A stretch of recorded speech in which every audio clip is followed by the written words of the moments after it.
The manhwa starts amid a relentless rainstorm, where a swordsman and his band of soldiers stood their ground, surrounded by the lifeless bodies of their comrades and enemies.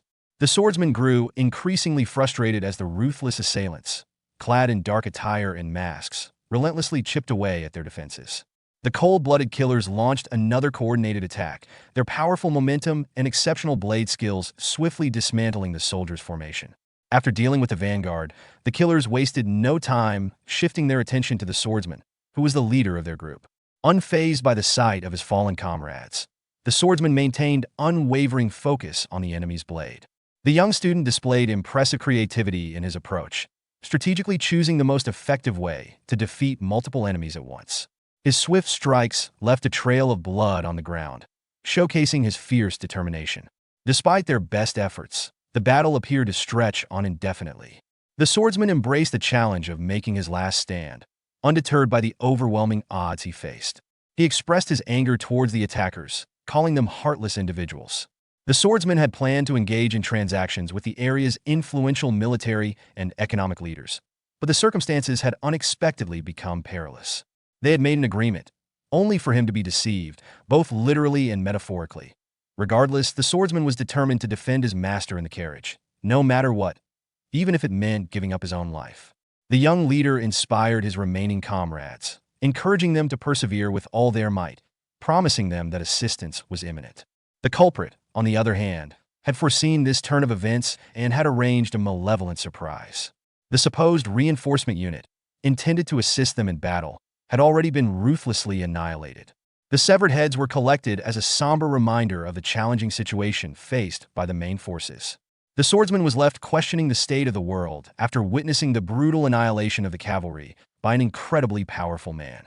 As an approaching banner came into view, the true gravity of their predicament became increasingly evident and incredibly frightening. The Myram Alliance leader, the legendary first heaven-piercing sword, Dam Chunha, had joined the battle.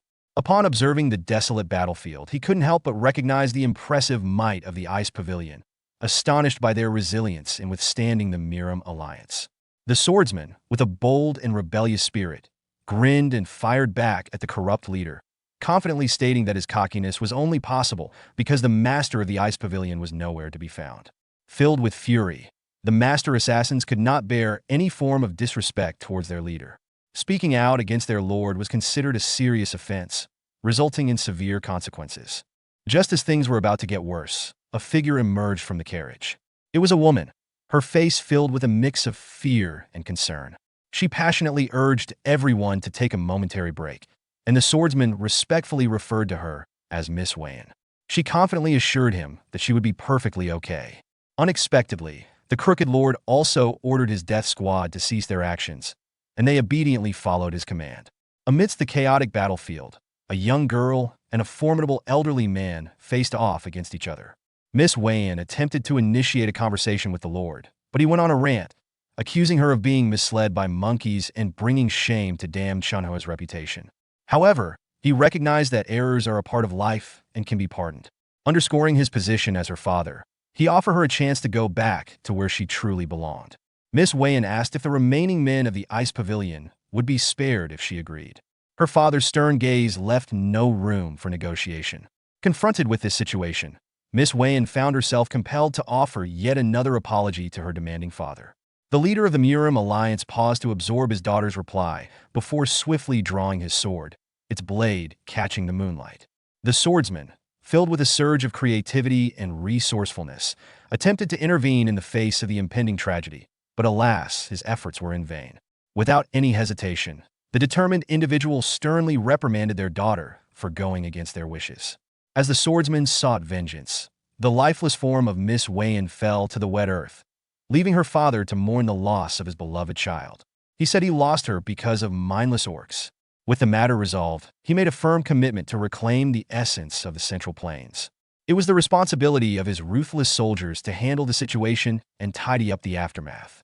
The assault acted quickly, eager to spill the blood of the Ice Pavilion. Nevertheless, the swordsman stood confidently, effortlessly dispatching the initial onslaught with his own master technique. With unwavering determination, he rallied his remaining comrades, inspiring them to bravely battle until the very end. After Miss Wayan's passing, their sole focus shifted towards seeking revenge.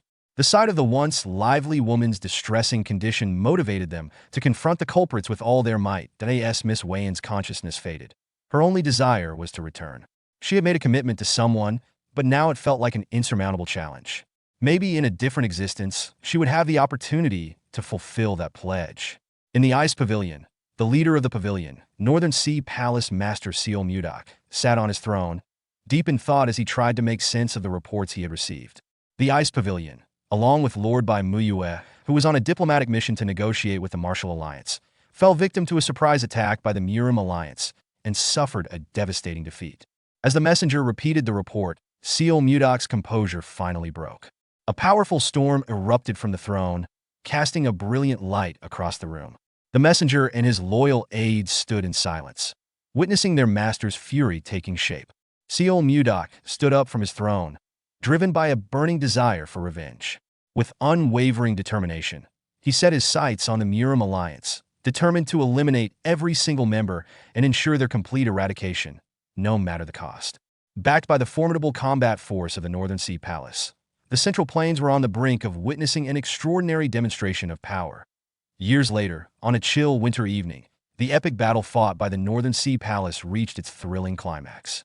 With their relentless drive, it was only a matter of time before they pushed the formidable alliance leader to their limits. Amidst the chilling landscape of crimson snow and fallen comrades, Lord Dam Chunha pondered the devastating defeat that had befallen them. Overwhelmed by numerous severe injuries and completely drained of his strength, he pleaded for a quick end. Master Seol Mudok looked down at the supposed powerhouse with a strong sense of resentment. Before reaching his breaking point, he passionately questioned the motives of a father who could commit such a heinous act against his own daughter. He sought to understand the unfathomable reasons behind a man taking the life of his own flesh and blood. To the astonishment of everyone, Dam Chunha couldn't help but let out a mischievous laugh instead of providing an answer. From his point of view, the leader's daughter's involvement in romantic games with someone like Seol Mudok was quite disappointing. It would have been a bigger mistake to let her keep living and further damaging his reputation. Mudok didn't waste any more words on the person. With a flick of his hand, he conjured the chilling power of ice. In his final moments, Dam Chunha couldn't resist taunting Mudok one last time, boldly stating that although the palace master had conquered Jiangnan, he would never achieve his deepest desires. He suffered a devastating injury, with ice piercing through his chest.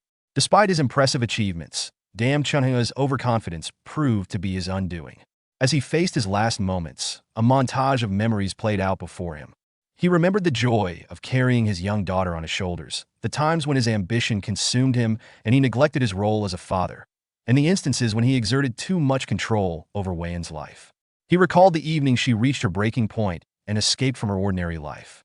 The final recollection that plagued him was the instance when he tragically took his daughter's life. Even in his last breath, the creature felt a burning anger and bitter resentment. That night was a turning point of great significance. With the passing of Dam Chunha, the leader of the Murim Alliance, the epic battle that had raged on for 6 years finally reached its conclusion. The legendary figure of the Northern Sea, the Northern Sea Palace Master Seol Mudok, emerged as the triumphant victor. That evening marked his rise to power as the undisputed leader of the Central Plains. Nevertheless, Seol Mudok showed no signs of happiness or excitement. He peacefully observed the moon, embracing the gentle snowfall. After the war came to an end, a new era of tranquility emerged out of solitary, withering flower rested upon the Lord's desk in his private chambers. When all was said and done, Seol Mudok was left with nothing but a wilting flower. He distinctly recalled Wayan enthusiastically summoning him to witness something remarkable. With a burst of energy, she burst into his room, proudly presenting a beautifully blossomed flower, the Lotus of Love. Legend has it that this flower would only reveal its vibrant petals when it sensed a deep connection between two people. Wayan couldn't help but feel emotional. Although she had always been confident in Seol Mudok's affection for her, she started to feel anxious about the lotus not blooming. However, it had flourished magnificently, providing evidence that their affection was mutual and that Mudok genuinely cared for her. He held her close, showing that she was the center of his attention. Ever since, he had felt immense gratitude towards the flower for bringing Wayan so much joy. With an unwavering devotion, Mudok planned to transform an entire garden into a breathtaking display of Lotus of Love flowers, a heartfelt tribute to the person who captured his heart. Despite his best efforts, she remained ingrained in his memory. Indeed, he had fought against the entire Muram alliance on her behalf. The dying Lotus of Love unexpectedly started to shimmer and blossom, much to Mudok's amazement. Baffled by this seemingly impossible occurrence, he called upon his loyal shadow, Myong, who promptly materialized. Mudok was desperate for someone who could unravel the mysterious events that unfolded right before his eyes. He was willing to go to great lengths, even scouring the vast central plains in search of knowledgeable experts. Myong quickly carried out the master's commands. After a few days, all the necessary preparations were finished, and a group of individuals was escorted to the Grand Palace. The Manhwa, known for their extensive knowledge, had assembled at the Northern Sea Ice Palace, yet they were unaware of the purpose behind the new superpower's invitation. Their moment of uncertainty quickly dissipated when a powerful voice from above beckoned them to approach. A door swung open, casting a brilliant beam of light upon them. Despite their hesitations, they had no alternative but to move forward. As they stepped outside, the Manhwa were amazed by the incredible sight that unfolded before their eyes. A vibrant garden bursting with an array of beautiful Lotus of Love flowers. Even the most seasoned experts among them had never seen a garden so full of these mythical flowers.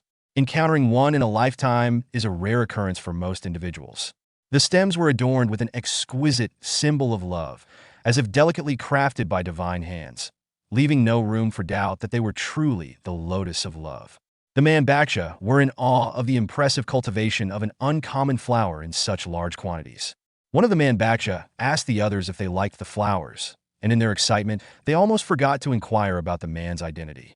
Seol Mudok presented himself as the garden's proprietor, but among the ordinary people, he held the title of the supreme leader of the Central Plains, the most influential figure in the kingdom. He described how their love had brought forth these blossoms, but when she passed away, the first flower withered away as well. Surprisingly, that lone flower had somehow been brought back to life and blossomed once again. Although the Manhwa were highly knowledgeable scholars in the Central Plains, this phenomenon may have been outside their area of expertise. Luckily, the oldest Manhwa was able to come up with a potential explanation. Mudok's excitement peaked as he eagerly requested the old man to reveal his theory. The older individual theorized that this occurrence could be ascribed to an individual undergoing rebirth in a different physical form, commonly known as reincarnation. There was a possibility that the palace master's departed love had found a new life somewhere in the world. Mudok's curiosity and obsession were piqued. The old man insisted that if his theory didn't hold, there could be no other explanation for the second bloom. At last, the palace master had regained a semblance of hope. He had succeeded in entering the Central Plains and unifying the entire region, fulfilling the long-cherished wish of the Northern Sea. But all that had remained was emptiness. Now was the time to remedy that. As the Northern Sea prospered, Mudok's longing for Wayan only grew. The day he lost her, he couldn't find a purpose to continue living aside from the burning hatred against the Muram alliance. Mudok demanded details and plans at once. It was said that the Lotus of Love glowed when two lovers were in the same place, a concept they would use as their basis. Mudok knew this to be true. As the night Wayan showed him the lotus, it had glowed for the first time. However, carrying a live flower might prove difficult, so the old man suggested crafting the Lotus of Love into a piece of jewelry for easy transport. Mudok entrusted everything to the old man and the Manhwa, setting a departure date in 10 days. If all went well, he promised to reward each Manhwa with 100 nong of gold, a sum that sounded like generational wealth. The palace master departed from the garden, leaving the scholars to work on the plan. This single meeting had lifted Mudok's spirits from the depths of despair. He had truly believed he would never see the love of his life again, but now Mudok had hope once more. He had a purpose. This time, he swore never to let go of this hope, no matter where Wayan might be. Even if it was in the deepest depths of hell, he would follow. He could only hope that Wayan could wait for him. It had been a while since the search began. The team, led by the palace master, continued to set sail in search of the possibly reincarnated Wayan. Inside the ship, Mudok had been stressing over the routes they needed to scour. They had nearly covered the entire Central Plains, and the only place left to look was Hainan. 3 years and 5 months had passed since he started the search for the love of his life, yet he hadn't found her anywhere in the Central Plains. During this time, he never neglected his cultivation. Mudok had advanced from the transformation realm to the profound realm, experiencing complete metamorphosis twice, and yet the search continued to bear no fruit. His only hope was the region of Hainan. With the Lotus of Love jewelry around his neck, Mudok couldn't afford to give up now. He remembered the last time they shared a meal. He had been vehemently against her going to the meeting in person, but Wei had insisted that her father had decided to attend the negotiations. She believed that if she was there, maybe the Murim leader would understand Mudok's vision. Mudok had considered the possibility of a trap, but Wei wanted to put her trust in her father just this once. Upon careful consideration, Mudok had sighed and given in, unable to resist Wei's whims. He had agreed on the condition that if anything seemed off, she must not hesitate to get out of there and come back to him immediately. Before departing, Wei had left him something very important, a golden ring fashioned into a necklace. It was a keepsake from her late mother, said to have the power to return to the person who gave it. She believed that the necklace would always lead them back to each other's arms. The last thing Mudok heard her say in her sweet voice was not to worry about her, as she would never leave his side. In hindsight, Mudok regretted letting her go like that. He knew he should have stopped her at all costs back then, but dwelling on what-ifs was futile now, especially when the ship crew was clamoring about an approaching storm down on the deck. The poor shipmates held on for their dear lives as strong winds and heavy rain tested their boat. Mudok came upstairs to see what the chaos was all about. A sudden storm was not on their itinerary at all. Upon seeing the full view of the storm, even the strongest man in the realm was taken aback. Looking to the side, a tidal wave as high as 3 times their ship was moving closer at an alarming speed. Mudok stood his ground and activated his protective key, coupled with the 1,000-pound hammer technique. He braced himself for impact as the waves swallowed the ship whole. Most of the crew were knocked out of the ship, left to fend for themselves in the choppy seawater in the middle of a catastrophic storm. No one was safe. Everyone on the deck was vulnerable to getting swept away. At this rate, this could be everyone's final voyage. Mudok couldn't let that happen on his watch. He activated his telekinetic grasp, conjuring multiple beams of intangible light that swiftly headed for the water. The telekinetic lights dove into the surface to look for any survivors who had been knocked out of the ship. This should be a good start. Mudok was confident that he could rescue everyone in time, but that might not be the case as another tidal wave loomed upon them. This time, it looked a lot bigger than the last one. The remaining crew were frozen in fear of what was about to come. They couldn't survive something like that wave at all. Mudok reached for his blade. He knew that the ship couldn't take much more of this cursed storm, so there might be only one viable option left. He wanted to use his blade and ice manipulation in conjunction with each other to confront the force of nature directly. The temperature around the area suddenly plummeted, sending a chill through the remaining crew. It was only natural, as the Palace Master had a plan to freeze the waves using his freezing ice wind technique. As he prepared his blade for the strike, the Lotus of Love necklace began to emit an unprecedented glow. The brightness of the light was so intense that it cut through the approaching wave with a piercing glow. The attack was abruptly halted when Mudok found himself temporarily blinded by the intense glare of the lights. Being pulled out of the ship, he found himself losing control of his body as he was drawn toward the captivating light in the distance. Following the storm, the ship emerged unscathed, standing strong. The crew was astounded by what they saw.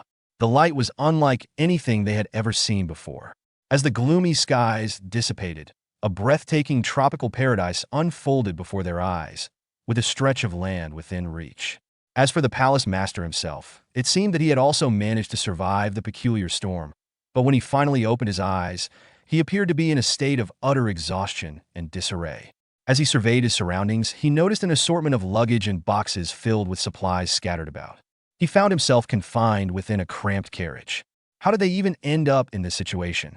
He recalled battling a tempest out on the open ocean, and in an instant, he found himself in this unfamiliar place. Mudok barely had time to acclimate and orient himself before a piercing scream echoed from outside in the vicinity of the carriage. A group of individuals transporting provisions found themselves pursued by enormous houseflies across a picturesque meadow. A woman and a young girl crouched behind a cluster of leaves, observing as a few houseflies were swiftly eliminated. A scholarly individual and a young person were attempting to ward off the flies using only a meat cleaver. A surprising turn of events saved them from a potential sneak attack by one of the flies. A mysterious force suddenly appeared, obliterating the oversized bug and cleanly severing its body in two. A mysterious force emerged from the luxurious carriage in their traveling group. After everything had calmed down, Seol Mudok's finger remained pointing up in the air. He thought that he must have ended up in a forest somewhere in the Central Plains. However, there was a peculiar energy emanating from this place. From his perspective, these individuals appeared to be from another country. It seemed like he had drifted quite a distance from the mainland of the Central Plains. Then there were these repulsive bug monsters freely soaring through the air, making it impossible to look away. Flies were disgustingly repulsive. Mudok had the ability to eliminate the Miram Alliance leader and claim ultimate power in the realm. However, even he couldn't escape the feeling of revulsion. His grand arrival may have been a bit excessive, causing the first-class carriage to shatter, but there were more urgent matters to attend to. Foreigners and oversized flies swarmed around him, creating a chaotic scene.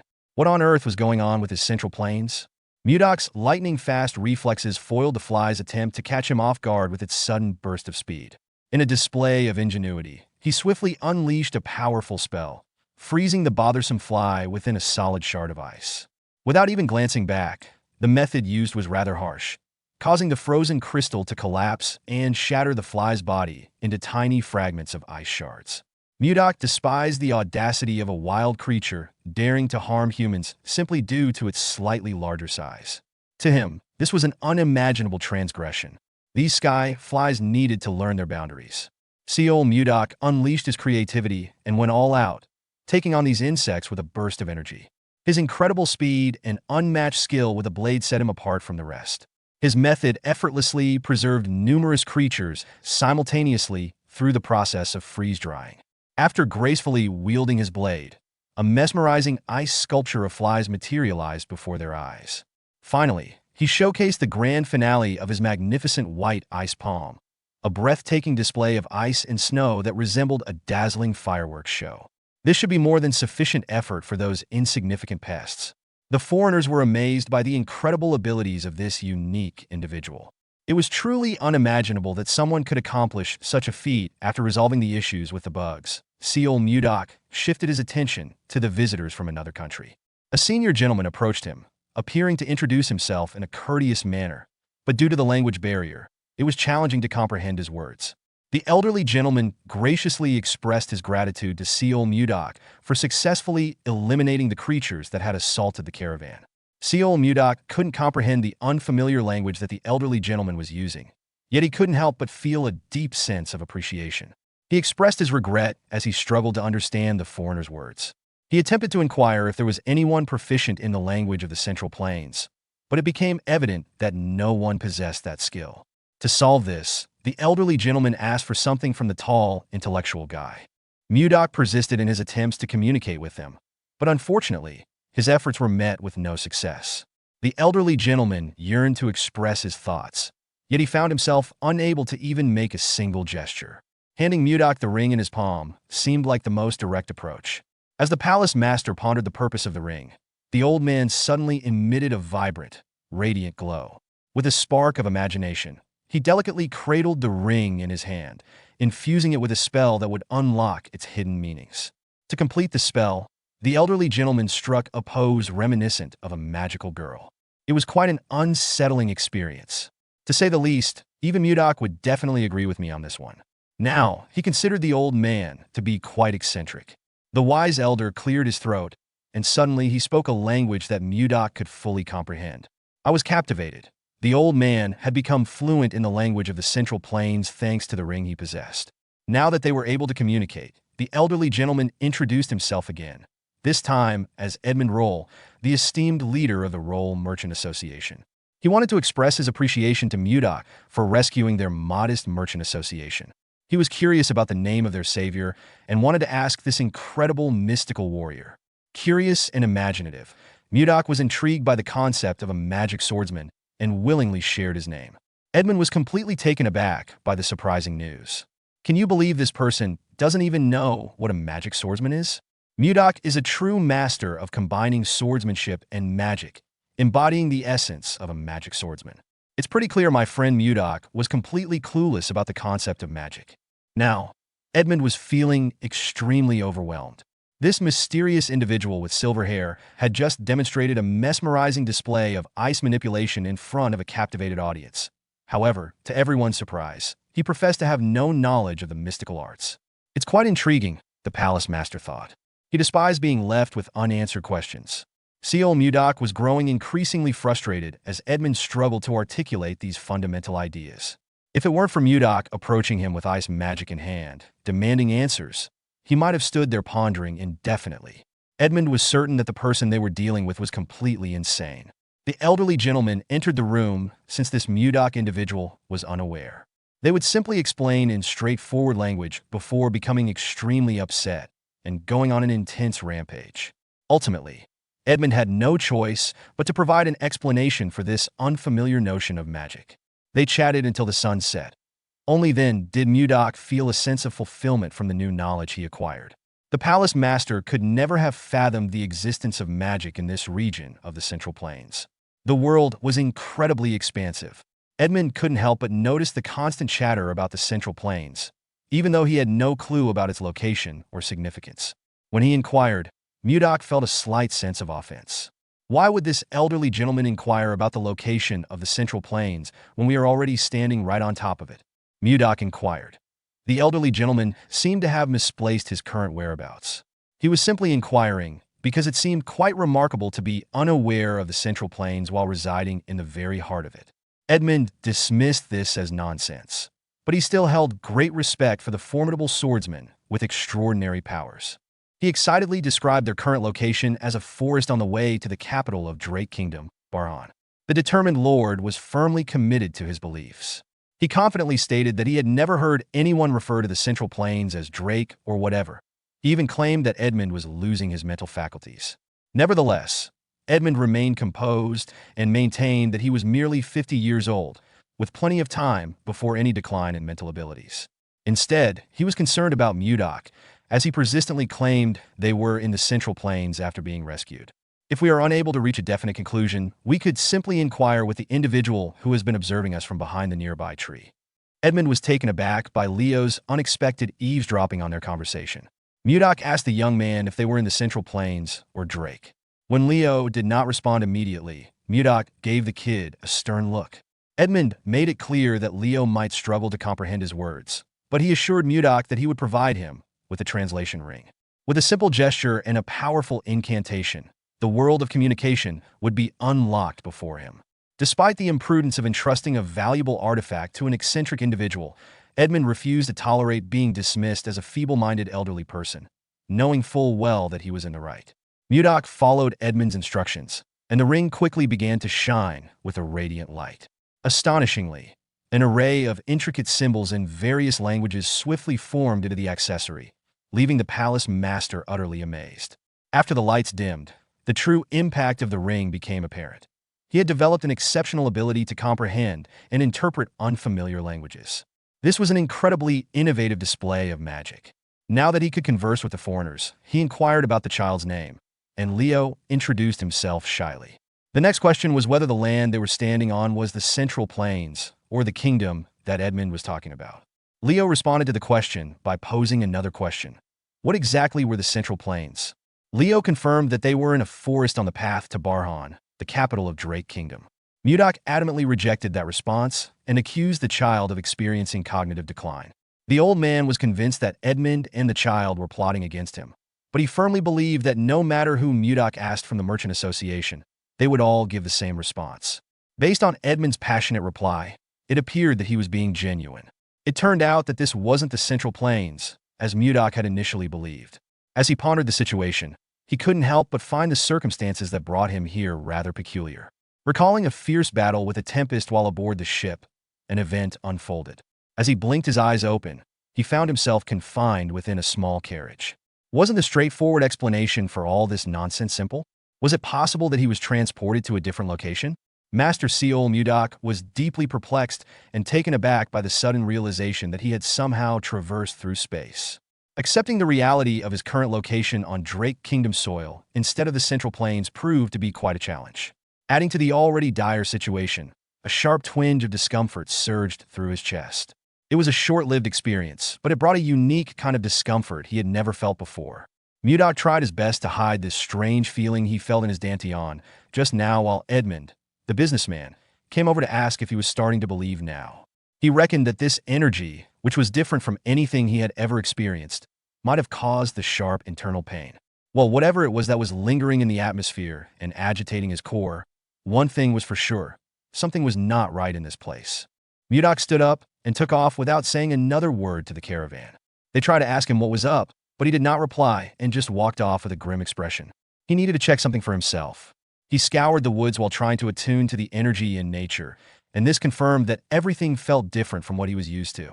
Mudok could sense pure energy swirling around in the air, confirming that this place was definitely different from the Central Plains. Maybe the woods were a little too restrictive, so the palace master decided to use a boulder as his launch pad into the air. Using his superhuman bounce, he took to the skies. He stayed up there for a bit while filtering everything he was sensing and comparing the atmosphere to the one he was accustomed to. Mudok then tried to compress pure energy in his hands. The seemingly simple process that he could do in his sleep in the Central Plains was a laborious job in this place. Still, he did not become the strongest man on the continent by giving up, even when put in an unfamiliar position. Mudok's supreme talent enabled him to manifest a complete technique. He had to scream, shout, and pour his all to do so. Though the strenuous task of compressing pure energy into his hands to be absorbed into his body was challenging, just one session basically doubled the amount of chi accumulated in his dantian. That was some good news at the very least. However, the problem and mystery of how he ended up in this foreign place still stood. Mudok's heart and mind were still focused on his goal, to find Wayan as soon as possible. While he was aimlessly flying through the air, he noticed the jewelry dangling around his neck. Could it be that this teleportation mumbo-jumbo was caused by the light emitted by the necklace back in the thunderstorm? Wayan had said that this special accessory had the power to return to the person who gave it. After all, maybe this was his chance. If he was sent here to these foreign lands, it must be for a reason. It must be to look for the love of his life. In the event that this idea panned out, then Wayan must be in this place. Back in the business caravan camp, Old Man Edmund was running out of patience for that strange magic swordsman who had just up and left. They couldn't really do much. That guy was utterly unpredictable, but also insanely strong, the most deviously dangerous combination there was. Seol Mudok cleared his throat and reappeared in front of everybody. He was pleased to see that every one of the crew was there, as he was going to need a lot of information. He politely apologized for leaving so suddenly, stating that he had some business that needed attending to. Also, he had a few questions. Edmund awkwardly smiled and entertained the magic swordsman's questions, but inside, he was feeling creeped out by Mudok's smile. First, the palace master wanted just one more confirmation. If what that boy Leo had said was the truth, if they really were currently inside something called the Drake Kingdom. Edmund answered affirmatively. At the moment, the caravan was aiming to go a bit further on the trail to reach the capital city of this kingdom, the city of Barhan. Now, the magic swordsman wanted to know more about Barhan. A kid laughed and butted into the conversation, commenting that Mudok seemed to be absolutely clueless about their current location, almost as if he was one of those people who spent all their time training in the mountains. The kid had heard stories about eccentric people, oddball geniuses, like this magic swordsman, but this was his first time seeing one in the flesh. Mudok just rode the wave and let them think that he was an expert training in the mountains and had only come out today to experience the world. This was certainly a convenient excuse as to why he did not know anything about what was happening or where he was. Barhan Drake, he had never heard of these places before. Perhaps he could extract some more information from the cheeky kid.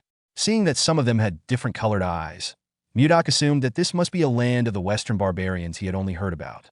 Fortunately, the kid seemed enthusiastic at the thought of teaching an expert magic swordsman about the world. It seemed like he even had something special prepared to maximize this lecture. Mudok followed the kid and asked what his name was. This cheeky little one was named Luffy. Little bro might just be the king of the pirates. Edmund watched as Luffy led Mudok to the campfire to share some info and stories, with a grimace on his face. He didn't like the magic swordsman's friendly act. He wasn't a fan of unpredictable people. That night, Luffy brought out a detailed continental map, and Mudok started learning about this place and the language the people used. As unbelievable as it was, as the lecture continued, he realized that this place was not a foreign land at all, but an entirely different world instead. The lay of the land was oddly shaped, to say the least, and the writing differed from any of the systems and dialects from the Central Plains. Furthermore, in this world, not only were there other species like the graceful elves and hard-working dwarves, but there were also similar races with their own sets of customs and culture, like the beastmen. Mudok learned that of all the diverse species in this realm, there was one that was considered to be the undisputed strongest creature, known as a dragon. Luffy described them as lizards with wings, or something along those lines.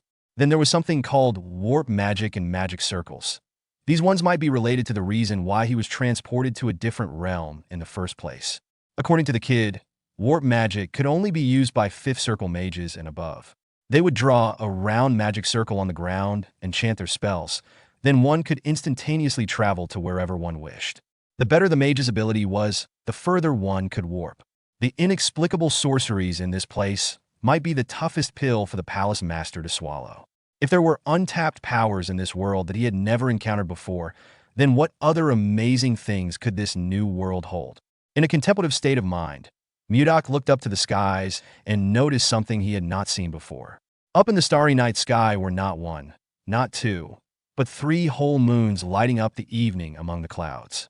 Now, Mudok was a full-on believer who had somehow warped into a different world. This realm was just way too different from any place in the Central Plains. Maybe he was right in thinking that Wei-In had something to do with these events. Perhaps she really did summon him into this world. While our boy was lost in thought, the people of the caravan were in chaos. The scholarly man was yelling at someone named Savina to stop what she was trying to do. Mudok turned his gaze towards the commotion, maintaining a high sense of vigilance. He couldn't see what was happening, but from the emotionally charged noise alone, he could tell that something serious was happening at the campfire. The blonde young lady looked like she was enraged by something. She was yelling at everyone while thick and unnatural discolored veins popped up along her neck. Blondie was holding a little girl hostage with a knife in her right hand. She warned everyone to maintain their distance and not get any closer, swearing that she would kill everyone in sight. The scholarly man tried to plead with Savina to calm down and promised that when they reached the capital, they would be able to heal her sickness, as there were many capable magicians in the capital. Emma would even call in a few favors too. Savina just needed to let go of the scared little girl Annie.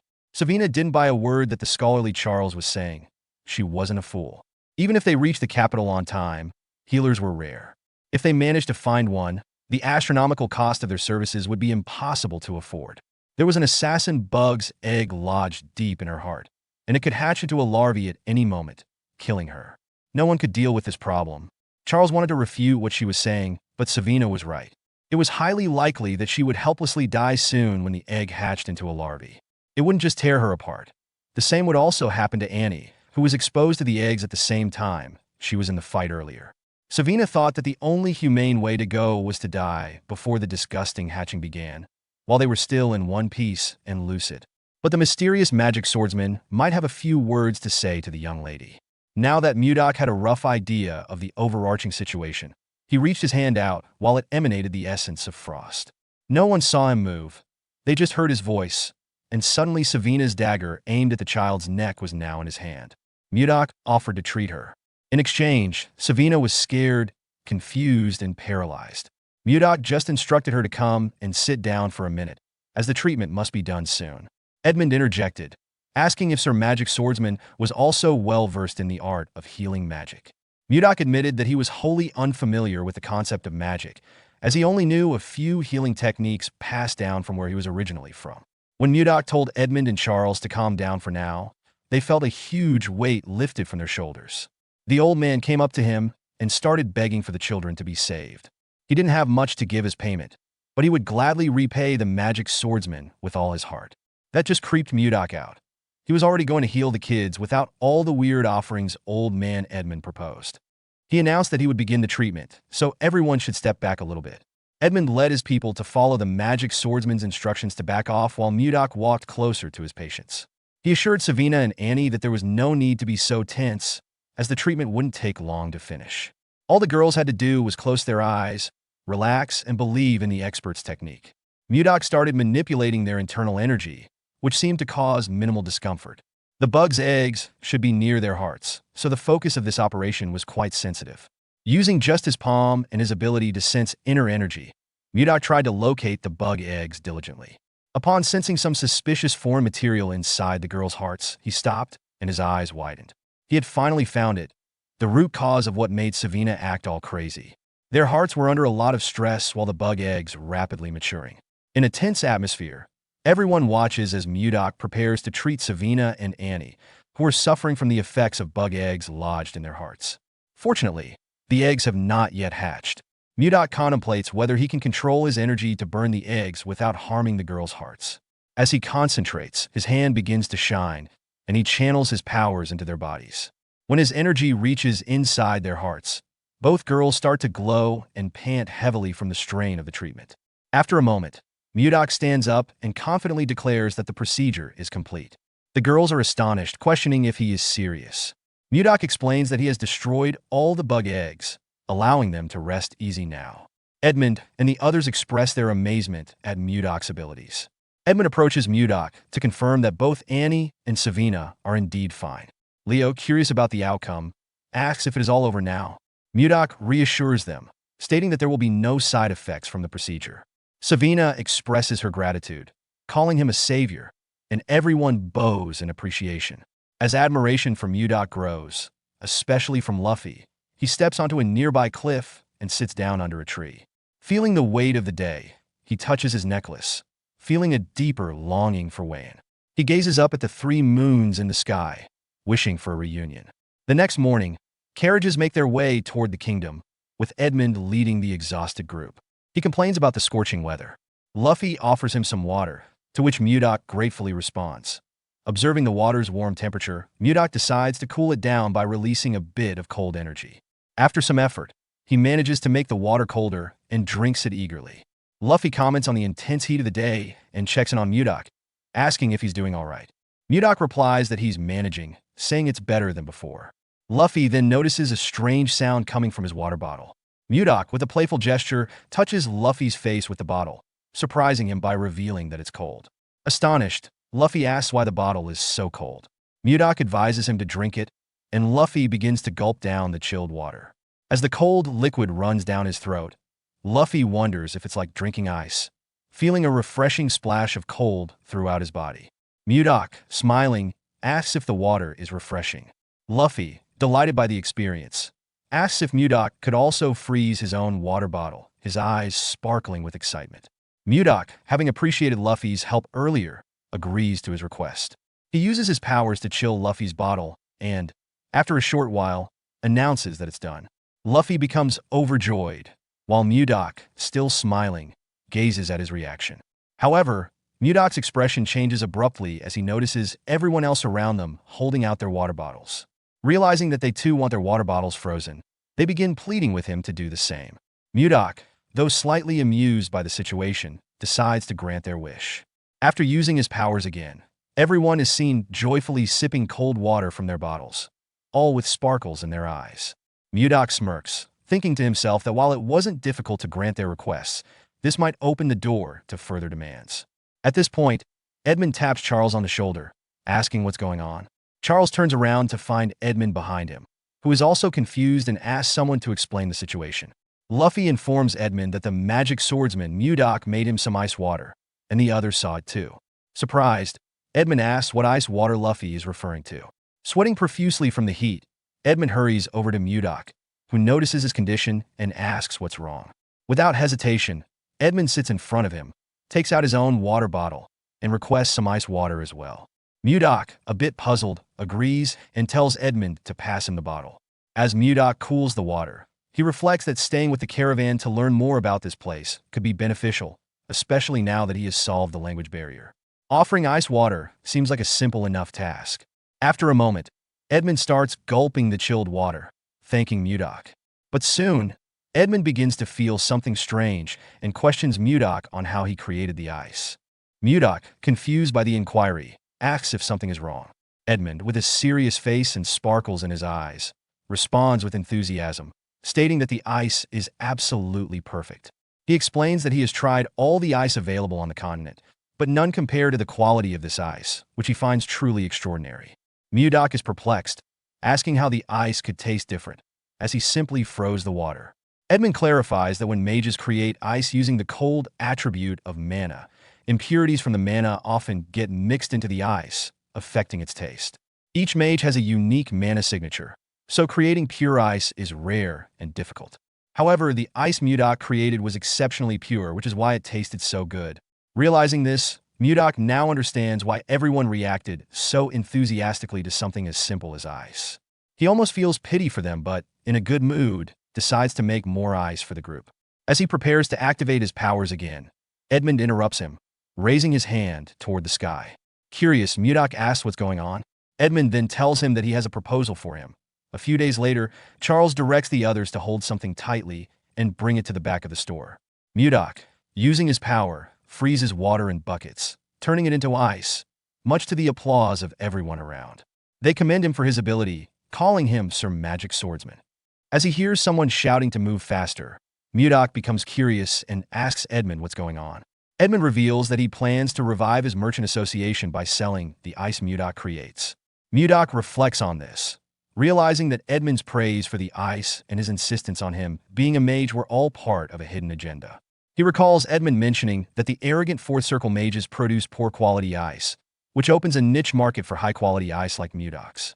Mudok, understanding that Edmund just wants to revive his struggling business without any ill intentions, considers negotiating terms for this new partnership, as he doesn't want to work for free.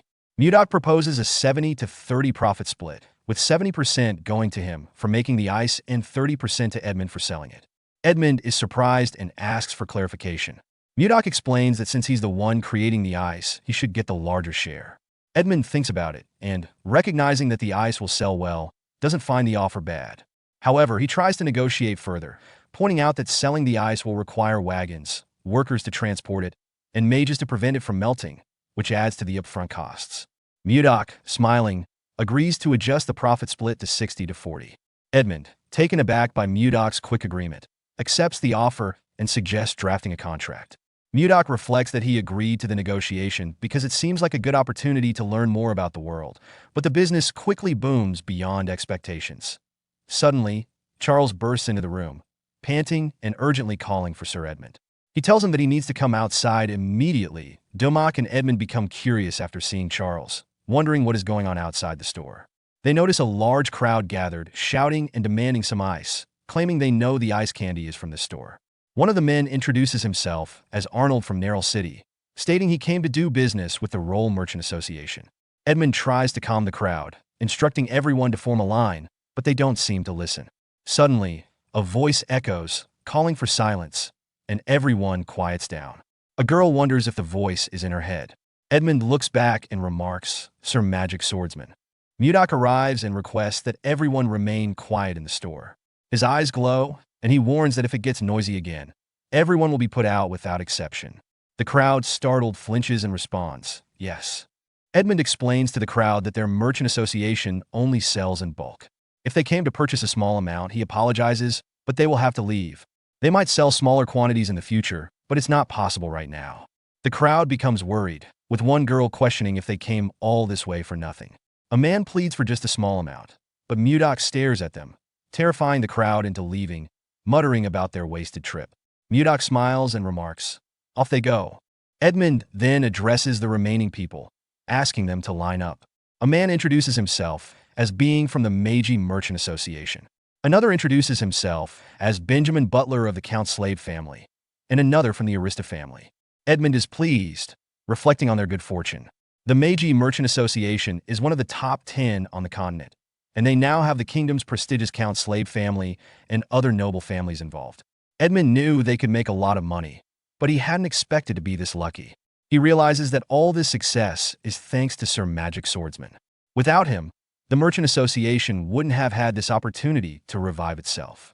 Edmund notices Mudok yawning and suggests that he take a break now that the busiest part of the day is over. Mudok asks if everything is under control, and Edmund confirms that he can handle the rest. Waving his hand, Mudok acknowledges this and wishes Edmund good luck as he leaves. Edmund watches him leave and reflects. Although he feels sorry for Sir Magic Swordsman, he has his reasons for reviving this merchant association, to avenge his parents and siblings who died unjustly, to fully revive the merchant association and use the role of the merchant association to take revenge on Duke Icarus, who ruined them using the Akasa Merchant Association. He will never give up. So please cooperate with him until then, Sir Magic Swordsman. When he succeeds, he will definitely repay him. Once alone, Mudok prepares for bed, feeling grateful for the hard work he has put in and the financial success he's experienced, which has been steady. He considers gathering information about Wayan and is interrupted by a knock at the door. When he opens it, he finds Savina, a girl he recently met, who has come to bring him snacks. Excited about the arrival of his favorite treat, ice cream, Mudok invites Savina in. He remembers how she accidentally invented this delightful snack made from a mix of ice and fruit, and he expresses his gratitude for her bringing it again. As Savina encourages him to enjoy it, Mudok takes a bite and revels in its cold, sweet, and luscious flavor, reminiscent of something one might find in the North Sea. He reflects on the success of the Merchant Association and understands why it is thriving, attributing much of that success to the popularity of the ice cream. However, after quickly finishing one serving, Mudok realizes it isn't enough. He contemplates the hassle of going to get more himself, knowing that everyone else is busy. As he prepares to leave the room, he hears commotion outside. Peering out, he sees Savina trying to manage a group of people who are causing a disturbance. She urges them to line up properly, but one man challenges her, questioning her authority, while others mockingly snicker at her. Mudok watches the scene unfold, puzzled about the identity of these individuals causing the ruckus. In the evening, a group of men approaches Savina, with one of them rudely addressing her, demanding she bring out the ice cream. Another man claims they heard rumors about the treat and decided to drop by, threatening her that she better be ready if it doesn't taste good. Savina, frightened, tries to inform them that the Roll Merchant Association doesn't sell ice cream to individuals who skip the queue. She pleads for their understanding. The lead man becomes furious at her response, angrily questioning why she expects nobles to line up like commoners. He expresses his disdain for being in the same vicinity as the mere peasants and accuses her of having a death wish. Meanwhile, Mudok arrives on the scene, silently listening to the escalating confrontation. Savina, despite her fear, stands her ground and asserts that she won't serve the ice cream to nobles just because of their status. The angry man interprets her response as defiance and threatens her, suggesting she might regret her stance. Savina remains confident, thinking that even if things go awry, Mudok will come to her aid. As the tension heightens, the man draws his sword, threatening Savina. She stands firm, but the man warns her that she's provoking danger. Just as the situation seems dire, another man intervenes, calling the lead man by name and advising him against acting rashly, questioning if he really wants to lower his dignity. The lead man, named Samuel, seems surprised and apologizes, while Savina is startled by the sudden shift in the confrontation. The intervening man approaches Savina and expresses his eagerness to try the ice cream, but his piercing golden gaze sends a chill through her, causing her to tremble. As he presses her to hurry and bring out the ice cream, she feels increasingly scared and requests that he wait, hoping for a resolution to the conflict. As the tension escalates, Edmund steps into the scene, asserting that the Roll Merchant Association does not sell ice cream to those who cut in line. He questions Savina, reminding her of the rules, to which she apologizes. Mudok observes the situation and believes it seems like there is something between them for him to have such a strong reaction. Edmund then firmly instructs the nobles to leave, expressing that he cannot tolerate any further disregard for the merchant rules. Samuel, one of the nobles, becomes enraged at this perceived insult, declaring it outrageous for Edmund to challenge a noble's authority. Edmund clarifies that the refusal to sell ice cream isn't solely due to their cutting in line. He implies there's a deeper issue at play. When a noble in the crowd asks for clarification, Edmund suggests they inquire about Duke Icarus directly. This mention confuses the crowd, who are uncertain about the Duke's involvement. Suddenly, a noble steps forward, demanding to know how Edmund knows his father, Duke Icarus. Edmund is momentarily speechless, and the noble recognizes him, exclaiming that he must be one of the survivors from the Roll Merchant Association. As the noble smirks, the other nobles visibly flinch, recalling the dangerous demeanor that mirrors Justin. Justin then draws his sword, declaring that for the crime of insulting a noble, Edmund will pay with his life. He raises the sword, preparing to attack. In this moment of impending doom, Edmund, frustrated by his inability to avenge his family, closes his eyes, mentally preparing himself for death, feeling helpless in the face of such hostility. Suddenly, Mudok intervenes just as Justin is about to strike Edmund, shocking everyone present. He blocks Justin's attack effortlessly with his hand, prompting Justin to step back in disbelief. Enraged, Justin accuses Mudok of having a death wish for daring to interrupt him. Meanwhile, Mudok sighs, reflecting on the absurdity of the situation. He had simply come to get more ice cream when he encountered the nobles, who had become hostile over a line-cutting incident. Mudok addresses Justin, pointing out that the young nobles lack manners and takes this as an opportunity to teach him a lesson. Confused, Justin questions Mudok's comment, to which Mudok responds that he will correct Justin's behavior today. In response, Justin, furious and insulted, activates his magical sword and charges at Mudok, vowing to kill him. As he swings his sword with destructive force, Mudok remains calm and effortlessly dodges all of Justin's attacks. He remarks on Justin's talent, suggesting it is impressive for someone so young. However, Mudok emphasizes that no matter how many times Justin strikes, he will not land a hit. Mudok explains that righteousness should be accompanied by reason and harmony, asserting that Justin's actions reflect poorly on nobles as a whole. Despite Justin's aggression, Mudok decides to be magnanimous, choosing to adjust Justin's manners rather than retaliate with violence. Justin's anger escalates as he calls Mudok a bastard, questioning how he dares to speak to a noble in such a manner. Mudok appears behind him and explains that discipline is what Justin truly needs to learn respect. This statement takes Justin aback, and Mudok reflects on his actions and remind himself of the teachings from the Central Plains. His attachment to Wayan has made him forget the realities of the world, and he realizes that all truths ultimately come down to him. Determined to assert his dominance, Justin decides to use his skill called Survival of the Fittest, Formless Chi. He launches an attack, but Mudok easily counters it. In his attempt to dodge Mudok's blow, Justin fails and finds a hole in his wrist, causing him to scream in pain as he collapses to the ground, frightened and vulnerable. As Mudok looks at Justin, Edmund appears behind him, astonished and asking what had just transpired.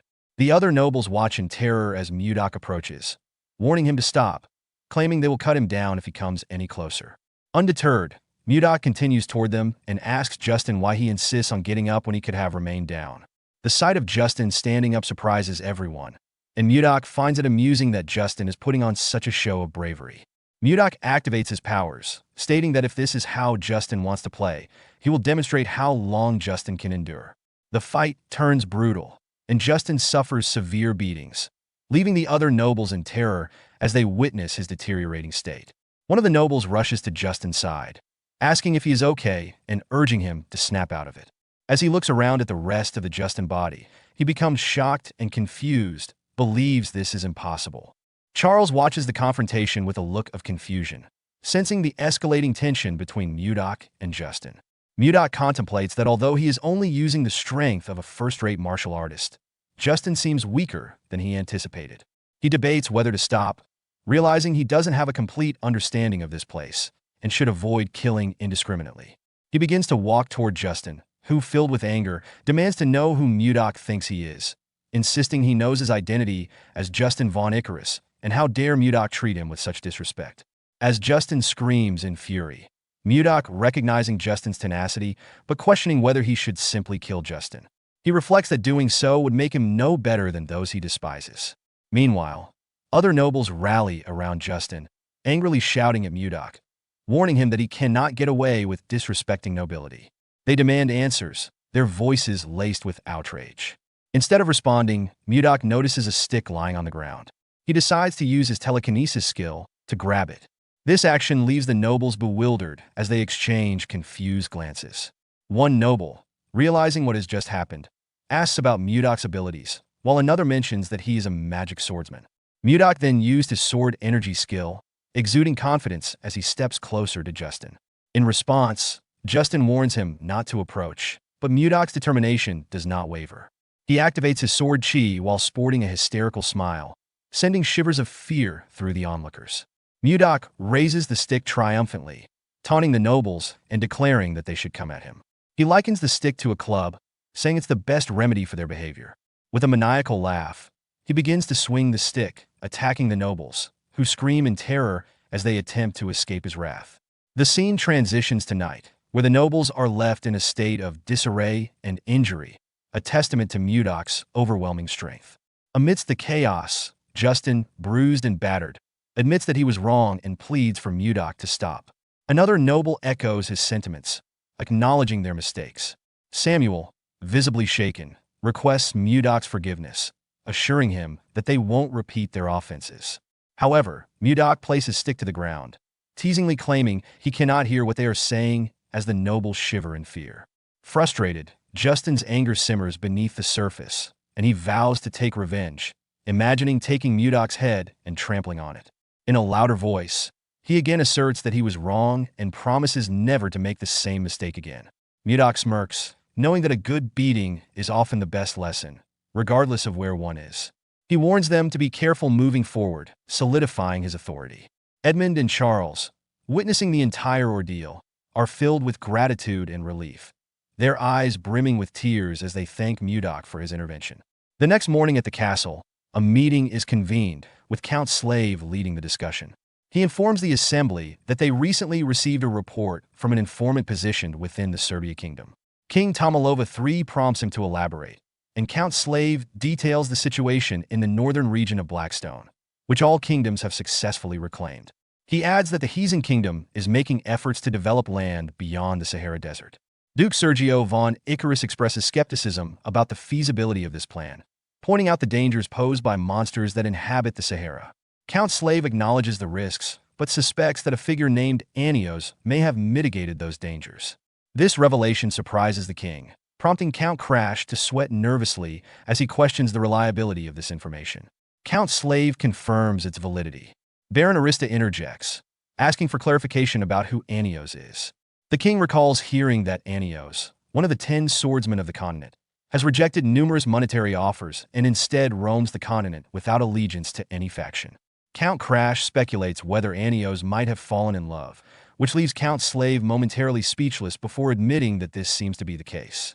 This revelation piques interest, leading Count Crash to ask for more details. The king, intrigued, inquires who the object of Anios' affections is. Count Slave reveals that it is a familiar figure to them, the younger sister of the current king of Hazen, Princess Daphrin. The king reacts with amusement, chuckling at the notion that King Laird II, known for his protective nature towards his sister, would have given her away. He comments on how the sly king of Hazen is finally revealing his true colors. The king concludes that if this is true, then the Hazen kingdom now boasts 2 swordmasters, enhancing its power and influence in the region. Count Slave agrees with the king's assessment that the Hazen kingdom is likely to attempt territorial expansion, a goal they have consistently struggled to achieve since the reign of King Laird II. The king highlights the dynamics in the region. To the east, the Hazen kingdom is expanding. To the south, the commercial Serbia kingdom is developing its lands. And across the Western Sea, the Jeva Empire is also making territorial gains. Recognizing the urgency of the situation, he asks the council for their opinions on how they should respond. Duke Icarus suggests that it may be beneficial for their kingdom to pursue territorial expansion as well. The king, however, counters this by pointing out that they lack suitable land for such an endeavor and questions whether Icarus is proposing they cross the Laser Mountains to the north.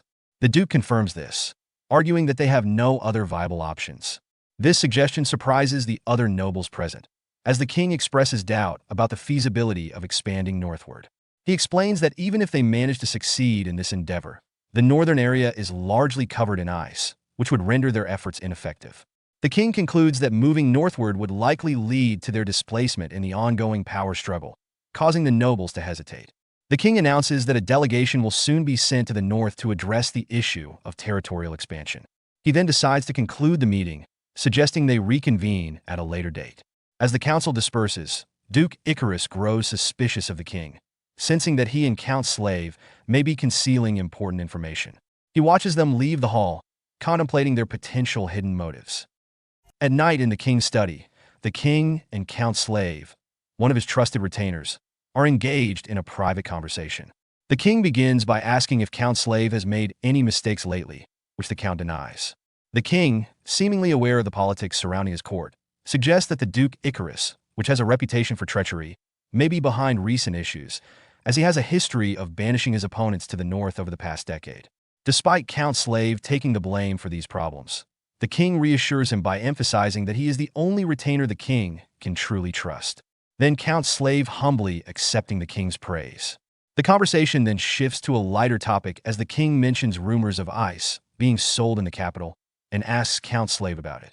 Count Slave explains that the king must be referring to ice candy sold by the Roll Trading Company, which is distinct from ordinary ice due to its sweetness, a new or unusual delicacy gaining popularity in the kingdom.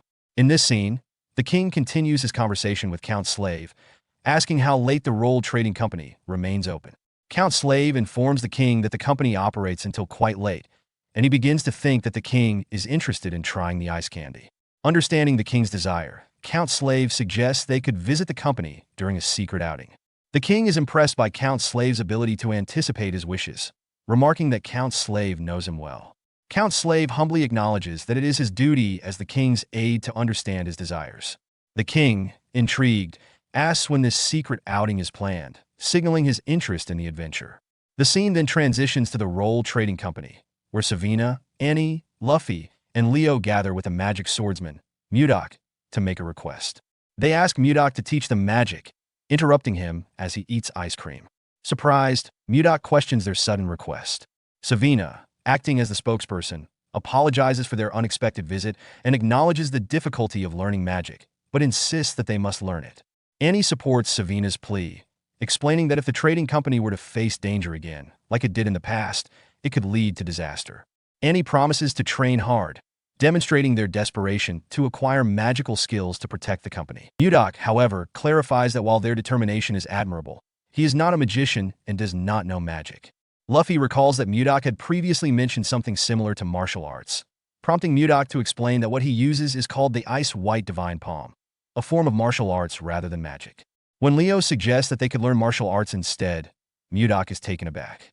Savina and Annie quickly support the idea, and the four of them plead with Mudok to teach them martial arts. Mudok, surprised by their determination and sincerity, begins to reflect on his own past.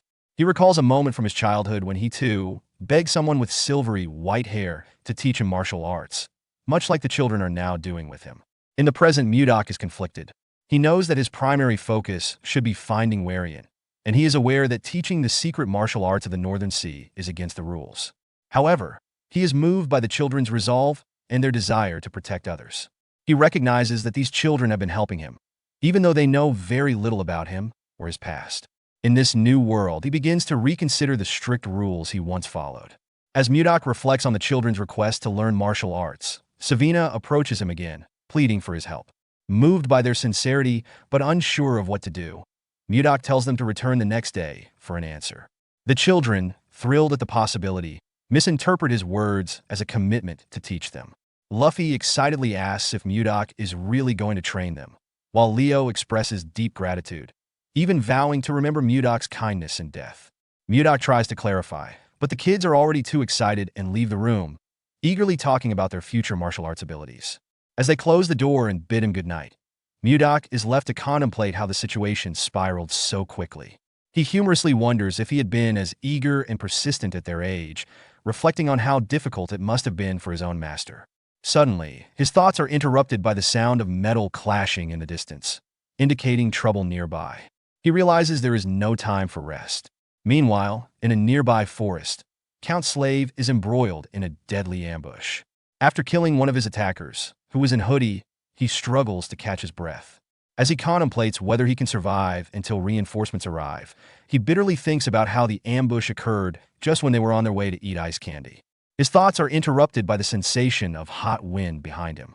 Turning around, he sees a mage preparing several fireballs, which are launched towards him. Then a massive explosion happened as the fire hits him. King, filled with worry, rushes to Count Slave's side after witnessing the aftermath of a violent ambush.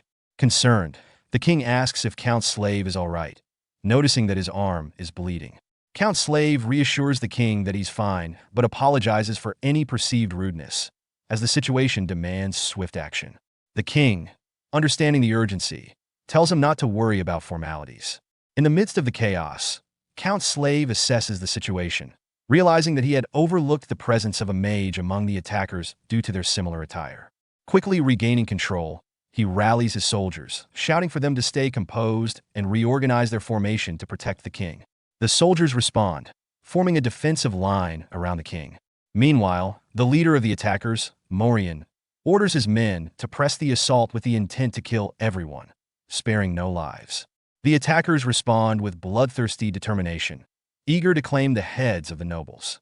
As they charge toward Count Slave and his soldiers, two attackers argue over who will claim the prize of killing the nobleman. But before they can strike, Count Slave demonstrates his deadly prowess in combat. With a swift, precise movement, he kills one of the attackers instantly, showcasing his exceptional skill and decisiveness in battle. Enraged by their fallen comrade, Two more attackers charge at him, but he blocks their strikes effortlessly. Determined to uncover the truth, Count Slave asks one of the attackers who sent them. The attacker, dismissive and confident in their impending victory, taunts him, saying it doesn't matter since Count Slave is about to die anyway. As Count Slave surveys the battlefield, he realizes the gravity of the situation. The earlier magic attack had already decimated many of his soldiers, and the attackers clearly have no intention of leaving any survivors. In that moment, he reflects that if they lose this battle, the consequences for the kingdom will be dire. His foremost concern is protecting the king, and he steels himself for what's to come. Suddenly, his attention shifts to the mage in the distance, who is preparing another fireball attack. Reacting quickly, Count Slave shouts to his soldiers, ordering them to gather around and protect the king from the impending magic strike. The attacker mage, confident in his timing, taunts them, claiming it's too late for them. Just as the mage is about to launch the devastating fireballs, he is unexpectedly struck down by an ice attack. The force of the hit kills the mage instantly, leaving Count Slave, the king, and the attackers in shock. Morian, the leader of the attackers, furious at the sudden turn of events, demands to know who is responsible for the unexpected ice strike. The attacker's question is soon answered as Mudok reveals himself, standing atop a tree branch nearby. With a playful laugh, Mudok casually remarks, "He has been caught?" In a swift and dramatic turn of events, Mudok vanishes from the tree branch and reappears behind Morian, the leader of the attackers, knocking out one of Morian's subordinates with ease. Mudok then casually addresses Morian, saying, "It's been a while since he wished to see the moon, but it was so loud here that he had to come." Morian, taken aback, quickly turns to face Mudok. As he processes the situation, he realizes that Mudok's ability to appear behind him without detection indicates he is no ordinary opponent. Morian's thoughts reveal his urgency. Despite their numerical superiority, they were caught off guard by Mudok's skill. He understands the stakes. They must assassinate the king and retreat swiftly to avoid any further complications. Mudok, meanwhile, observes the weapons of his enemies and smiles. Morian, undeterred, swings his blade at Mudok while instructing his subordinates to focus on killing the king, asserting that he will handle Mudok himself. With remarkable ease, Mudok blocks Morian's attack with his own sword, demonstrating his superior skill. He then remarks on the variety of swords he has encountered. Mudok alludes to the Sullen, a weapon associated with the Northern Sea Ice Palace. He invites Morian to engage him with more power. Hearing that, Morian, filled with rage, snarls, "This bastard," and lunges at Mudok with the intent to kill, vowing that Mudok won't escape alive. Mudok, unfazed and seemingly enjoying the confrontation, smiles and encourages Morian to unleash all his fury, saying how exhilarating. "Yes, let everything out." Despite Morian's aggression, Mudok easily blocks his attacks, demonstrating his superior skill and composure. However, Morian quickly adapts by retracting his left-hand weapon and attempting a series of stabbing attacks. Yet, Mudok dodges each one with ease, further frustrating Morian. Morian becomes increasingly agitated and tries a wide, furious swing with both weapons, but Mudok effortlessly sidesteps this as well. Seeing an opening, Mudok retaliates with a swift punch to his stomach, catching Morian off guard and sending him to his knees, gasping for breath. With Morian momentarily vulnerable, Mudok assumes a fighting stance and launches into a series of attacks with his sword. The first two strikes are barely deflected by Morian, leaving him exposed for Mudok's next move. Seizing the opportunity, Mudok grabs Morian's face and forcefully smashes it into the ground, laughing in a mix of triumph and mockery. As the fight reaches this fever pitch, rain begins to pour from the sky, adding a dramatic effect to the already intense atmosphere. The scene shifts to the king, who watches the confrontation with concern and confusion. He turns to Count Slave, asking, "Just what is this?" Count Slave, recognizing the need for caution in the midst of the chaos, urges the king to step back for his safety. In a tense confrontation, King expresses his belief in a Mudok potential to save the kingdom. Count Slave, seemingly bewildered, seeks clarification on the king's cryptic statement. Meanwhile, attackers, who had previously ambushed, begin to worry about Captain Morian and the skill of Mudok, speculating whether he might be a master swordsman. As the atmosphere grows more charged, Mudok approaches the attackers, visibly angry and filled with indignation. His rage stems from a trivial yet personal grievance. His ice cream melted due to the rain, which he attributes to the attackers' interference. His outburst confuses the attackers, who struggle to understand how his melted ice cream relates to their confrontation. Mudok, still fuming, threatens the attackers, asserting that he will demonstrate the power of his anger, especially one ignited by something as trivial as ice cream. He declares that he will count to 3, implying that significant consequences will follow for those who remain after his countdown. Unfazed, the attackers respond dismissively, convinced they can easily overwhelm Mudok. They prepare to strike, eager to silence him and assert their dominance. As Mudok begins his countdown, they charge at him, determined to prevent any further complaints from him. As the attacker strikes poised to land, he reached the climax of his countdown. In a swift and unexpected maneuver, Mudok activated his protective chi, conjuring a shimmering barrier that enveloped him, effectively blocking the incoming attacks with ease.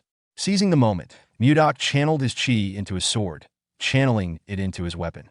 With a fierce determination, he took a fighting stance and unleashed a brutal counterattack, proclaiming, "Don't say that his sword is a merciless one." In an instant, a multitude of sharp ice structures erupted from the blade, piercing through the attackers with overwhelming force.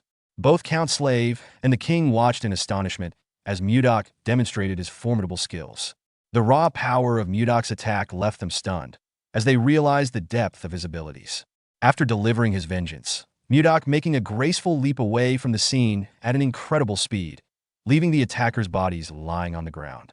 Count Slave, recovering from his shock, remarked on Mudok's sudden departure.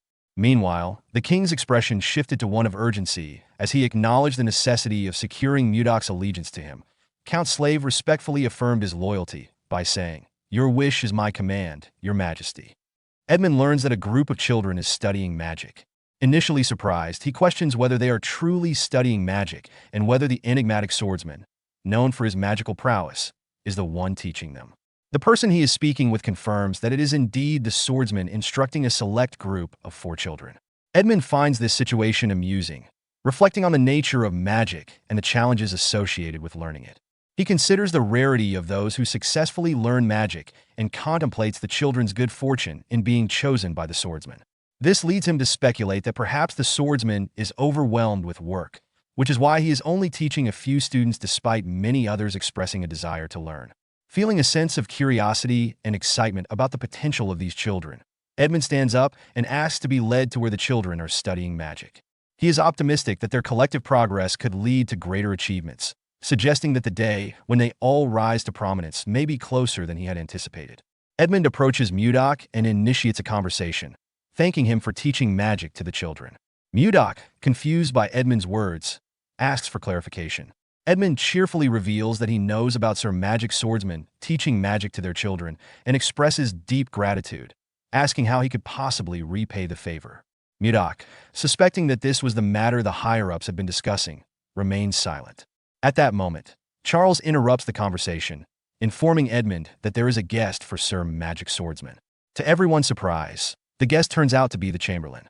With tears in his eyes, the Chamberlain falls to his knees and pleads for mercy, explaining that the king has ordered him to bring Sir Magic Swordsman back. He warns that if he fails, the king intends to retrieve him personally, indicating the seriousness of the situation. Mudok coldly tells the Chamberlain to leave, but the request makes clear the mounting pressure from the royal court. Mudok questions the Chamberlain's sincerity, asking why he should trust him. The Chamberlain, desperate, grabs Mudok's leg and pleads with him to meet with the king, continuing his emotional appeal. Edmund, witnessing this, is shocked and wonders if His Majesty truly refers to the king. The Chamberlain, undeterred by Mudok's cold demeanor, begs him not to refuse the royal summons, regardless of personal feelings toward the Chamberlain. Mudok, unimpressed, accuses the Chamberlain of harassing him daily, dismissing him and insisting he leave. Mudok, irritated by the Chamberlain's persistent pleas, distanced himself and muttered he is not sure if this is a lead-on weigh-in, but if things like this keep turning up. His thoughts shifted to a necklace in his possession, triggering a memory of a past conversation. In the memory, Mudok firmly refused a request from his subordinate, who was pleading with him. Mudok reminded the subordinate of the 3 years it took him to gain full control over Gangbuk and expressed concern about the impending arrival of people from the Central Plains. He questioned what kind of negotiations they could have with those slippery bastards. His subordinate advises that while sometimes strength is displayed, at other times diplomacy is key. He suggests showing restraint to highlight that the Northern Sea Ice Palace is not just about brute force, but if necessary, they can resort to power once again, and then he will take the lead. Mudok reflected on a past memory with his subordinate, deciding to let him handle the situation for now, but warned that if cooperation wasn't achieved, they would resort to force. His subordinate was unsure, but Mudok was resolute. He recalled meeting Wayan, whom he considered the woman of his destiny, reminiscing fondly about the best day of his life. Smiling at the memory, Mudok resolved to focus on Wayan rather than minor annoyances, but acknowledged that action might still be needed. Arriving at place where his students are cultivating, Mudok observed his students practicing, with Luffy greeting him. He pondered carefully about the many issues at hand. Meanwhile, at the palace, the Chamberlain returned disappointed, informing the king that Mudok had refused the invitation again. The king, frustrated by Mudok's refusal, admitted he initially wanted to thank him for saving his life. The Chamberlain vowed to return the next day to persuade him. The king, frustrated and disheartened, asked the Chamberlain how many times have he done this? Before any further explanation, a guard announces the arrival of Princess Ishilda. The king dismisses the Chamberlain and allows Ishilda to enter, noticing his sadness. Ishilda, sensing that something is wrong, inquires about the Chamberlain's troubled expression. Rather than immediately answering, the king instructs her to sit and recounts the situation involving Mudok. Mudok, a skilled magic swordsman, has repeatedly refused the king's invitations to serve in his court, leaving the king confused and disappointed. Ishilda rises in concern, checking if her father is unharmed, to which the king reassures her that he is fine. She then asks why Mudok would reject the king's offer, but the king admits that he doesn't understand the reason for Mudok's refusal, even though he values the young man's talents and wants him by his side. Ishilda acknowledges her father's admiration for the mage, saying he must be a remarkable person. The king responds that Mudok is more than just great. He was the one responsible for creating ice and ice cream, which had become a huge sensation in the kingdom. Ishilda recalls having tried the ice cream herself and expresses her amazement. The king then reveals that the same mage who created the ice had also saved his life, and he admits to feeling greedy after receiving such valuable knowledge. Ishilda understands this, saying that anyone would feel the same way. In her thoughts, she reflects on her unforgettable first experience with ice cream and ponders the coincidence that the person who made it is the very mage her father seeks. She becomes curious about this mage's identity. As she looks out the window and sees two children enjoying ice cream, Ishilda contemplates taking the opportunity to meet Mudok herself. The scene shifts to Mudok, who is teaching a group of students in a cultivation session. As he watches them, Mudok is impressed with their rapid progress, noting that although he's only been instructing them for half a month, they've already reached the point where they can emit chi. He attributes this progress to the denser concentration of chi in this world compared to the Central Plains. Mudok interrupts the session by clapping and instructing his students to stop, acknowledging their ability to control chi. He quickly corrects himself, calling it mana instead, and announces that they will now move on to the next stage of their training. His students obediently reply, "Understood, Master," demonstrating their respect and readiness to continue learning under his guidance.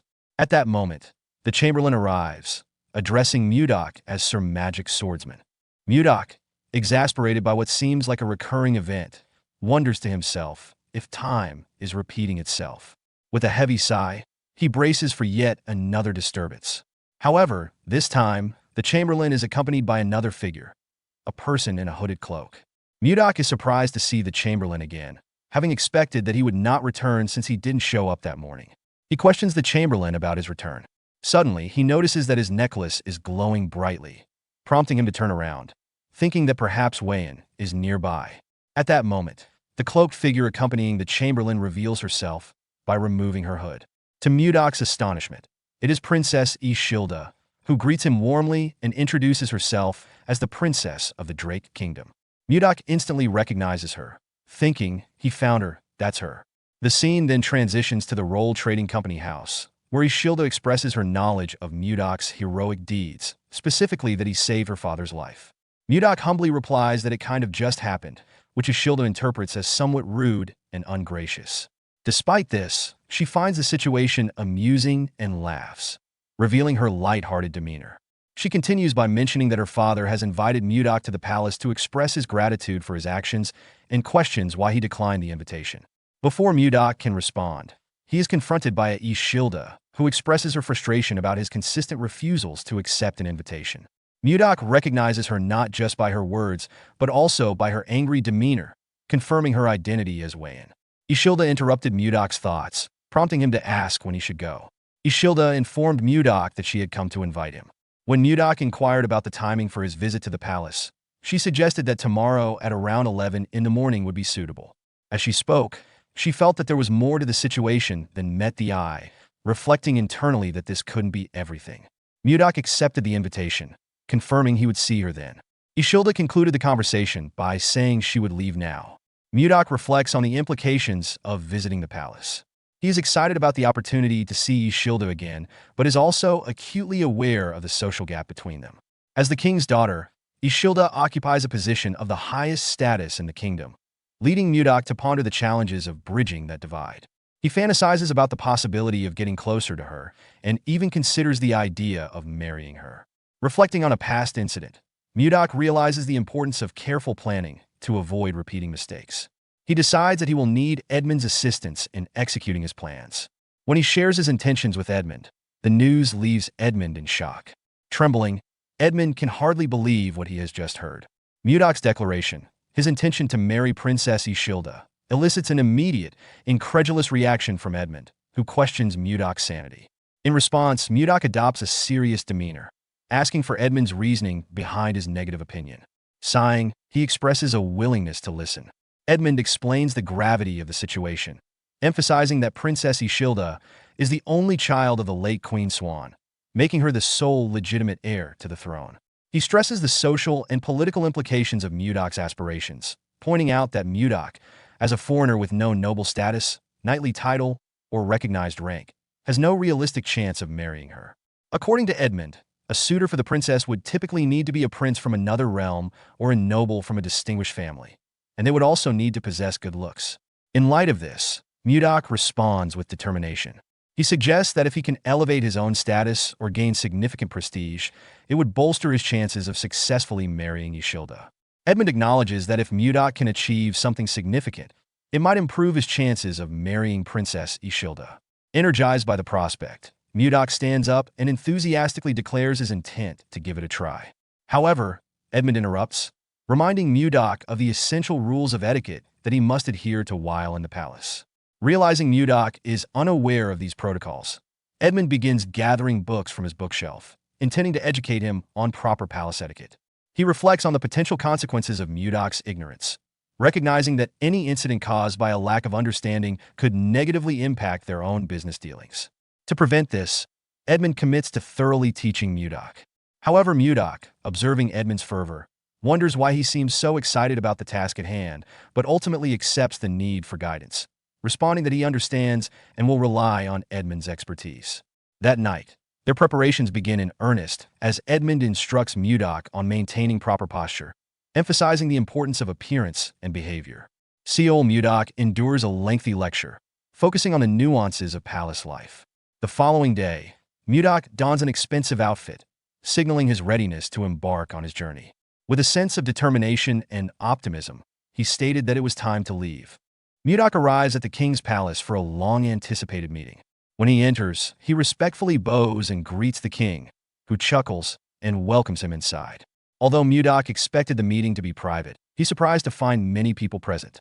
Princess Ishilda discreetly apologizes, explaining she didn't intend for the meeting to fall on such a busy day, and Mudok believes her, noticing her genuine flustered demeanor. As Mudok settles in, he's interrupted by a sneer from Justin, a nobleman Mudok had beaten in a recent encounter. Justin openly expresses his distaste for Mudok's presence, calling him a miscreant. Mudok, recognizing Justin, smirks, which only infuriates Justin further.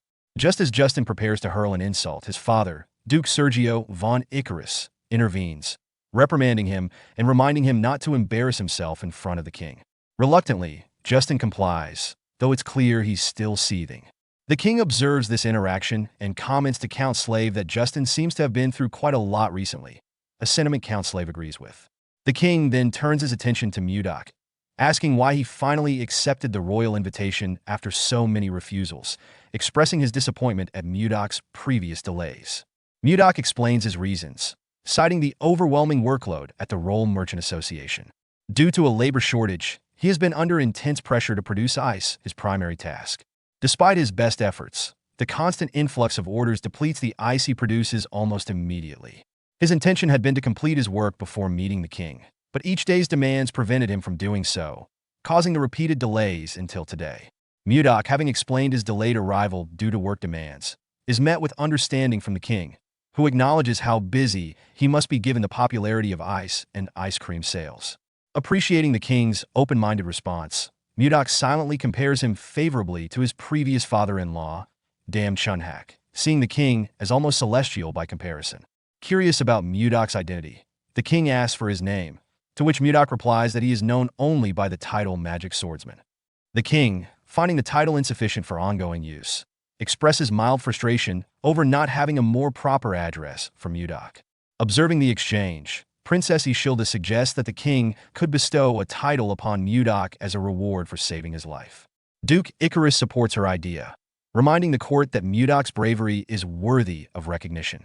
Moved by their support, the king agrees, stating that he cannot ignore such an important act of heroism. Rising from his throne, he requests that Mudok step forward to receive the honor. Internally, Mudok sees this as a necessary step if he's to achieve his goals, including the possibility of marrying Ishilda, and feels his practice of palace etiquette with Edmund is paying off. The king solemnly declares that he, King Tomalova III, grants Mudok the title of Baronet and the name Blizzard, inspired by the memory of his brave actions on the night he was saved.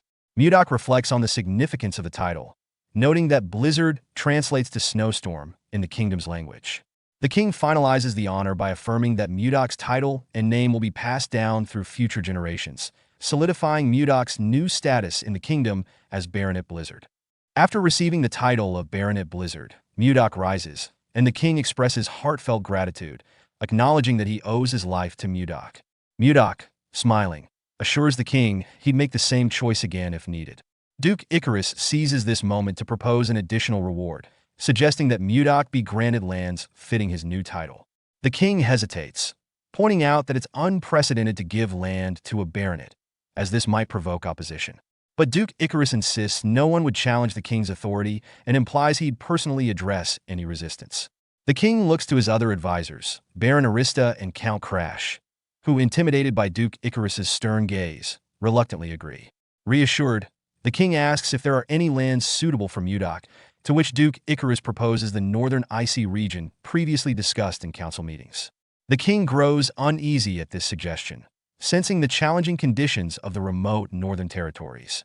Duke Icarus continues, remarking on the alignment of Mudok's title Blizzard with the frigid northern lands, painting it as a good omen. Mudok begins to understand the duke's intentions, to send him away to a harsh region as retribution for an earlier conflict with Duke Icarus's son. Yet Mudok sees an opportunity in this. Despite the difficult location, he realizes that if he can govern the northern lands well and build his reputation, it may elevate his status enough to narrow the social gap between himself and Princess Ishilda. After returning to the Roll Trading Company, Mudok shares the events of his meeting at the king's palace with Edmund, including his unexpected appointment to lead the northern lands. Edmund is shocked and expresses concern, citing the dangerous conditions of the northern lands, including constant snowstorms, avalanches, and extremely unstable mana. He wonders if Mudok is truly prepared for such a harsh environment. Mudok, however, remains unfazed, casually sipping his tea and assuring Edmund that the cold doesn't affect him, and he finds the unstable mana intriguing. Edmund, jokingly but with some fear, asks if Mudok is like a yeti, referencing a legendary creature from the northern lands. He explains that yetis are large, strong, and impervious to cold, though they are violent. Mudok finds the legend interesting, but isn't too concerned about it. Edmund then mentions the northern people's reputation as fierce warriors who are said to be able to fight 100 men and who strongly resist any form of leadership. Mudok sees this as an opportunity to prove himself and increase his fame. But Edmund, thinking practically, recognizes the difficulty of such a task. As Mudok about leave, he is interrupted by Savina and a group of children who are standing at the door with teary eyes. A little later, when they express their desire to accompany him to the northern lands, Mudok becomes flustered and refuses, explaining that it's far too dangerous for them, especially since they've only just begun their martial arts training. Mudok is confronted by Savina and other kids, who are upset that he's leaving, as they still have much to learn from him. They beg him to stay, but Mudok laughs off their concerns. Just as the kids are pleading with him, Ishilda arrives and greets Mudok with some hesitation. Mudok notices her discomfort and asks if something is wrong. Ishilda suggested that they speak after the children leave. Mudok dismisses the kids, urging them to go so the adults can talk. Savina and Leo are puzzled by his abruptness, but excitedly leave after Mudok agrees to grant their request. As they leave, Savina bows in gratitude, and Mudok urges them to go quickly so the adults can converse. Once alone with Mudok, Ishilda humorously comments on how lively his disciples are, but Mudok points out their rebellious spirit, which Ishilda agrees with. She then apologizes to Mudok, explaining that her request for the king to grant him a title inadvertently led to Mudok being sent to the northern lands. Mudok, noting her resemblance to Wayan in this way, remarks that if he hadn't received the title, he wouldn't have been sent to such a dangerous location. Ishilda accepts responsibility for the situation, apologizing once more. Mudok pretended to cough, thinking, how adorable, before saying, apologies won't change anything. In the end, he still has to leave. Ishilda, wanting to ease his mind, offers to help, asking what she could do. Mudok humorously suggests that a lucky charm might help, implying that it's a kiss filled with genuine concern. Ishilda, initially confused and embarrassed by the idea of a kiss, blushes and pulls away, clearly flustered. Mudok, sensing her discomfort, quickly reassures her that he was just joking and attempts to brush the moment off. He then begins to leave, but Ishilda, still troubled, recalls a memory from her past life that makes her hesitate. She shouts for him to wait and approaches him, unsure of her own feelings, but feeling an odd sense of familiarity in his actions. After a brief moment of silent contemplation, Ishilda surprises both herself and Mudok by agreeing to the suggestion, saying, all right, fine, I'll do it. Mudok, somewhat caught off guard, tries to backtrack, saying he doesn't want to pressure her, but Ishilda disregards this and pulls him into a kiss. The kiss is quick, and once it's over, Ishilda, blushing and covering her face with her cloak, asks if it's done before walking away. Mudok, stunned by the turn of events, is left in shock, and we see him, resembling a Cinderella 2.0, who lost his shoe along the way. As he processes what just happened, he realizes that he now has a greater motivation to succeed and return. Rumors began circulating in the northern lands about a new lord arriving, rumored to be the one who saved the king's life and was rewarded with land and a title. In a tavern, a conversation broke out about his feats, with one person claiming he single-handedly defeated 100 enemies. The second person was impressed, asking if it was true. The first person went on to say that the new lord was a sixth circle mage, with swordsmanship so formidable that even a swordmaster couldn't defeat him. The second person questioned why such a powerful individual would come to their area, expressing doubt. At this point, another person overhearing the conversation interrupted, suggesting that the new lord must have fallen out of favor with Duke Icarus, dismissing the rumors as mere gossip. He confidently added that, if they intimidated him enough, the new lord would likely run away just like the others before him. We're almost at 10,000 subscribers. Party Popper, if you haven't already, hit that subscribe button and help us reach this huge milestone. See you in the next video.